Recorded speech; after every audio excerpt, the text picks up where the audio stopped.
Վերադարձանք սիրելի հեռուստադիտողներ ու շարունակում ենք եթերում խոսել կարևոր ու հետաքրքիր թեմաների մասին։ Քիչ առաջ խոսեցինք, որ այսօր նոյեմբերի 12-ը թոքաբորբի դեմ պայքարի համաշխարհային օրն է եւ թեման շարունակելու ենք տաղավարում արդեն ներկա մեր հյուրի հետ, շտապ եմ ներկայացնել նրան։ Թոքաբան Ֆանարջյանի անվան ուռուցքաբանության ազգային կենտրոնի ախտորոշիչ ծառայության ղեկավարի տեղակալ Նունե Ազիզյանն է մեր հյուրը, բարի լույս։ Բարև ձեզ։ Ինչպես եք սկսել առավոտը։ Լավ։ Շտապելով մեզ մոտ։ Մենք մինչ եթերը սկսելը, եթերում մեր հարցազրույցը սկսելը հասցրեցինք արդեն մի փոքր զրուցել թեմայի մասին, այն շատ մեծ է իրականում եւ շատ հետաքրքիր։ Ես առաջարկում եմ գանք առհասարակ սկզբից։ Ինչ է թոքաբորբը։ Թվում է թե թոքաբորբը ընդհանրապես հիվանդություն է եւ դրա մասին արդեն պետք է չխոսենք, բայց ցավոք սրտի անարդեական է եւ լինելու է արդեական։ Թոքաբորբը թոքերի բորբոքումն է, երբ ախտահարվում է թոքերի ամենամանր հյուսվածքը, դրանք կոչվում են ալվեոլներ, ես սովորաբար դա համեմատում եմ սպունգի հետ, սպունգը կարծում եմ բոլորս տեսել ենք եւ գիտենք բաղկացած է մանր խորշիկներից եւ ահա ալվեոլներն էլ մեր թոքի մանր խորշիկներն են, որտեղ տեղի են ունենում ամբողջ գազափոխանակությունը, այսինքն թթվածինը կիրառվում է, կլանվում է նրանց միջոցով, այնուհետև արյան համակարգով տեղափոխվում է բոլոր օրգանները եւ ածխաթթու գազը դուրս է բերում նորից ալվեոլների միջոցով։ Եվ ահա տարբեր պատճառներից ելնելով, երբ մարդ հիվանդանում է թոքաբորբով, հենց այս փոքրիկ ալվեոլներն են լցվում հեղուկով, թարախով, քայքայվում եւ դա էլ հենց կոչվում է թոքաբորբ։ Ինչն է հանգեցնում, որպեսզի մեր մոտ առաջանա այս թոքաբորբը։ Թոքաբորբի առաջացման մի շարք պայմաններ կան։ Առաջինը դա բակտերիալ ախտահարումն է եւ ամենահաճախ հանդիպողը, երկրորդը վիրուսային ախտահարումներն են։ Կհիշեք 2020 թվականին COVID-ի պանդեմիան, որը մեծ չարիք հանդիսացավ ամբողջ աշխարհի համար, եւ երրորդը դասնկային հիվանդություններն են, որոնք ավելի հազվադեպ են ի հայտ գալիս, հաճախ լինում են իմունային անբավարարություն ունեցող անձանց մոտ,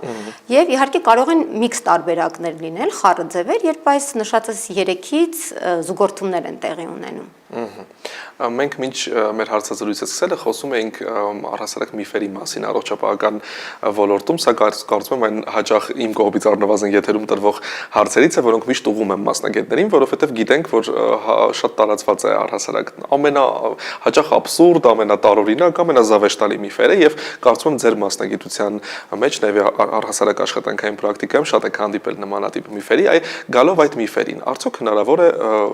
վարակվել թոքաբորբով, այն վարակիչ հիվանդություն է թե ոչ։ Այո, թոքաբորբը վարակիչ հիվանդություն չէ, բայց թոքաբորբ առաջացնող մանրեն, դա լինի վիրուս, լինի բակտերիա, իհարկե վարակիչ է։ Վիրուսները մտնում են մեր օրգանիզմ առաջացնելով թոքաբորբ եւ բակտերիաները եւ մենք հազալու, փրշտալու, շնչելու միջոցով օդ ենք արտազատում այդ նույն բակտերիաներին։ Եվ ահա մեր դիմաց կանգնած անձնավորությունը, որը չի պաշտպանվում, կարող է վարակվել, բայց ոչ թե թոքաբորբով, այլ ուղղակի վիրուսով եւ նրա մոտ կարող է ուղղակի վիրուսի թեթև ձևով ընթանալ, անցնել, գնալ։ Իհարկե։ Ամենատարածված թերևս միֆերից մեկը մրսածություն երևույթը, որի մասին հաճախ ենք խոսում, այսպես ժողովրդական նաև լեզվով ասած, ասում ենք մրսել ես, մրսած ես, մրսածությունը եւ վիրուս չէ։ Նախ շատ կուզեմ իհարկե առիթից օգտվելով խոսենք այս մասին, այս երևույթի մասին եւ ասենք նաև թե որն է տարբերությունը այդ ճակերտավոր մրսածության ու արդեն թոքաբորբի, ինչպես հասկանալ ինչ է կատարվում։ Դուք շատ ճիշտ հարց եք տալիս, որովհետև դա ամենատարածված արտահայտությունն է մեր բնակչության մեջ։ Ամբողջ աշխարհում կարծում եմ, անգամ նմանատիպ լեզվամտածողության մեջ նաև կա։ Եվ պետք է ասեմ, որ այստեղ կա կրթելու հարց, մենք պետք է կրթենք մեր հանրությանը, որպեսզի նրանք հասկանան, որ մրսածություն հիվանդություն աշխարհում չկա։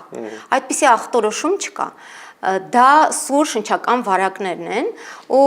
ամեն օր հավատացեք երևի 10-20 նման դեպքեր եմ ունենում իմ սենյակում, երբ պացիենտը մոտենում է եւ ասում է բժշկուհի ջան, հավատացեք, ես մրսել եմ։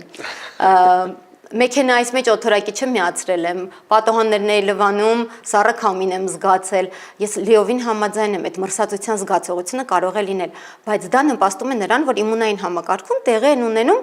փոքրիկ այսպես կոչած պաշտպանական համակարգի խնդիրներ եւ հեշտ է դառնում վիրուսի ընկալումը օրգանիզմի կողմից եւ իրականում դա վիրուս է եւ նրանք վարակիչ հիվանդներ են իրենց ընտանիքի եւ հանրության համար։ Այսինքն այդ մշտական թեզը, որ ասում ենք, մենք մրսած ենք, չեք վարակվի, հանգիստ կարող եք լինել, դա գոյություն չունի։ Միանշանակ։ Գիտական այսպես փաստերով ենք խոսում։ Միանշանակ։ Շատ լավ, այս դեպքում ո՞րն է տարբերությունը, ինչպես հասկանալ այս ճակերտավոր մրսածությունն է, որի արդյունքում մենք ունենք որոշակի խնդիրների ունեն համակարգի հետևի վերջը դա վիրուս է, ոչ թե մրսածություն, թե արդեն կան թոքաբորբի որոշ ախտանշաններ, ինչպես հասկանալ ինքնուրույն, որ խնդիրը գուցե լուրջ է եւ պետք է չուշացնել եւ դիմել բժշկին։ Միանշանակ, տեսեք, վիրուսը ունի իր ընթացքը, հա, մենք սովորաբար ասում ենք մոտավորապես դա տևում է 5-ից 7 օր ամենաշատը։ Սկսվում է համապատասխան գանգատներով։ Հաճախ մարդիկ ունենում են կոկորդի ցավ, մկանացավեր, ջերմություն, դա թույլ արտահայտված է լինում։ Կարող է մի քիչ ավելի ծանր ընթացք ունենալ սուրշնչական վարակը, բայց մենք սովորաբար պետք է 3-ից 5 օրվա ընթացքում տեսնենք ինչպես է այդ հիվանդությունը հետ նահանջում։ Երբ զգում ենք, որ հետ նահանջելու փոխարեն նա սկսում է հարաճել, ջերմությունը շարունակական է լինում, հազը ել ավելի արտահայտիչ է դառնում, սկսում են ցավեր կրծքավանդակում, այդ խոսում է նրա մասին, որ process-ին միացել է բակտերիալ խնդիր եւ սկսվում է թոքաբորբը։ Եվ իհարկե բուն թոքաբորբը ինքը ինքնուրույն հիվանդություն էլ կարող է լինել, օրինակ բակտերիալ թոքաբորբը, ինչպես ասացի, դա ավելի հաճախ է հանդիպում։ Բակտերիալ թոքաբորբի դեպքում սկիզբը հենց լինում է սուր։ Նշանները հետ չեն նահանջում, այլ միայն հարաճում են եւ իհարկե միանում է շնչական անբավարարություն, կրծքավանդակի ցավեր, խորխարտադրություն տարբեր գույնի, դեղին, կանաչ, նույնիսկ արյունային եւ անհապաղ պետք է դիմել բժշկի, հետազոտվել եւ ստանալ բուժում։ Մենք հաճախ խոսում ենք նաև մեր եթերում ինքնաբուժության մասին եւ ինչ հետևանքների է դա ցավոք երբեմն հանգեցնում եւ այսպես եւս սա ինձ ցավալի միֆերից է կարծում եմ, որոնք տարածված են, հաճախ մարդիկ մտածում են, որ եթե կա այսպիսի վիրուսային որևէ նախանշան, պետք է մի անգամ առանց բժշկի դիմելու անցնել հակաբիոտիկների։ Մենք հաճախ իհարկե փորձում ենք նաև եթերում այդ մասին խոսել, որ հակաբիոտիկները եւ վիրուսային վարակները որպես այդպեսին առհասարակ որևէ կապ չունեն եւ ամենասխալ բանն է իհարկե այս ճանապարհով անցնելը, բայց կուզեմ դուք էլ որպես մասնագետ անպայման խոսեք այս մասին եւ ասեք թե առհասարակ որոնք են այն կանխարգելիչ քայլերը, որոնք հատկապես այս սեզոնին, երբ եղանակ այսպես ջերմային եւ ջերմաստիճանի տատանումները բավականին կտրուկ են, ինչպես առհասարակ պաշտպանվել, ինչ կանխարգելիչ քայլերի դիմել, որպեսզի բանը չհասնի թոքաբորբին։ Այո, նախ առողջ ապրելակերպը, առողջ սնունդը, վիտամիններով հարուստ սնունդը, ծխելը դադարեցնելը, որովհետեւ ծխողների մոտ շատ հաճախ են դիտվում թոքաբորբեր, պաշտպանական միջոցառումները, երբ մենք գործ ունենք վիրուսակիր հիվանդի հետ, կամ մրսածություն ունեցող այսպես կոչված անձնավորության հետ պետք է պահպանենք հեռավորություն, կրել դիմակ միանշանակ։ Այդ կուլտուրան ինձ թվում էր, որ 2020 թվականից հետո մենք կունենանք, բայց ցավոք սրտի չունենք։ Պետք է պահպանել այս բոլոր միջոցառումները, որպեսզի զերծ մնանք այս վարակից։ Եվ իհարկե կանխարգելիչ միջոցառումներ կան, որոնք նույնպես պարտադիր պետք է իրականացնել, հատկապես ռիսկի խմբում գտնվողներին, դա պատվաստումներն են, օրինակ գրիպի դեմ պատվաստումը, որը ծանր ձևերի եւ թոքաբորբով ընթացող հիվանդությունը կանխելու է։ Խոսենք նաև բուժման տարբերակներից, հենց մասնավորապես հակաբիոտիկներից, ինչպես պետք չէ ինքնուրույնացնել այդ բուժմանը եւ առհասարակ ինչպես է բուժվում թոքաբորբը։ Թոքաբորբը բուժվում է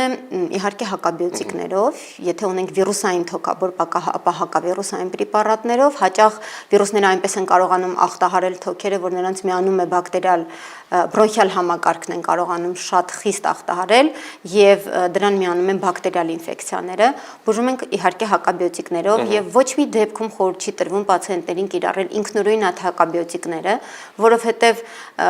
հաճախ լինում են դեպքեր, երբ նրանք կիրառում են թերի ոչ ճիշտ դոզաներով, ոչ ճիշտ օրերի քանակությամբ եւ դա նպաստում է միայն ու միայն դեղակայունության զարգացմանը։ Այսինքն հետագայում, եթե լինի նմանատիպ խնդիր, այո, ունենալու ենք դեղակայունության խնդիր, այսինքն այդ անտիբիոտիկները, որը նա անգիտակցաբար օգտագործել է, այնուհետև չի աշխատելու այդ օրգանիզմի վրա։ Շատ լավ։ Ես շնորհակալություն եմ ձեզ հայտնում հետաքրքիր ու կարևոր զրույցի համար եւ առավոտը մեզ հետ սկսելու համար։ Մեր հեռուստադիտողներին էլ առիթից իհարկե սիրով մեր հեռուստադիտողներին էլ առիթից օգտվելով եւս մեկ անգամ հորդորենք, որպեսզի նախ եւ առաջ որ ամենակարևորն է հատկապես այս փուլում, սեզոնային այս փուլում իհարկե հետևեն իրենց առողջությանը, լինեն առողջ, չզբաղվեն ինքնաբուժությամբ եւ կասկածի դեպքում, երբ կարծում եք, որ կա որևէ խնդիր, անպայման առանց հապաղելու դիմեք համապատասխան մասնագետի օգնությանը։ Շնորհակալ եմ։ Շնորհակալ եմ։ Մենք էլ շարունակենք եթերը, լսենք երաժշտություն ու վերադառնանք։